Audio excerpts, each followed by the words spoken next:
सुबह फजर के बाद का वक्त था।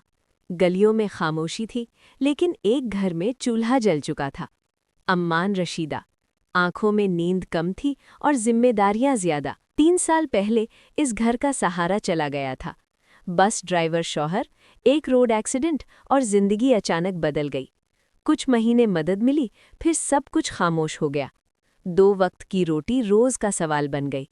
अम्मान ने लोगों के घरों में काम किया, बर्तन धोए, कपड़े साफ किए, लेकिन ना इज्जत मिली, ना दिल का सुकून। एक रात बिजली चली गई। अंधेरे कमरे में बेटा बोला, अम्मान, कल स्कूल की फीस देनी है, वरना नाम काट दिया जाएगा। अम्मान ने खामोशी से आसमान की तरफ देखा। अगली सुबह उसने अपने कानों के झुमके उतारे और एक छोटा सा रेहड़ा खरीद लिया। मोहल्ले वाले हंसे, बातें बनाई गईं। रशीदा, अब सड़कों पर खाना बेचोगी। पहले दिन सिर्फ आलू के पराठे और चाय। कोई कस्टमर नहीं आया। अम्मान ने हाथ उठाए और कहा, या अल्लाह, आज सिर्फ एक बंदा भेज दे, बस एक। तभी एक रिक्शा आकर रुका। बहन, कुछ गरम मिलेगा?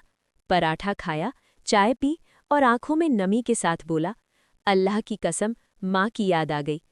उस दिन अम्मान ने 350 रुपए कमाए। दुनिया के लिए कुछ भी नहीं, मगर अम्मान के लिए ये एक नई जिंदगी का आगाज था। घर आकर जब बच्चों को पैसे दिखाए तो आंखों से आंसू बह निकले। आज उसी गली में अम्मान का चूल्हा मशहूर है। रिक्शा वाले, ऑफिस जाने वाले सब कहते हैं, यहाँ सिर्फ खाना नहीं मिलता, यहाँ माँ के हाथों की दुआ मिलती है।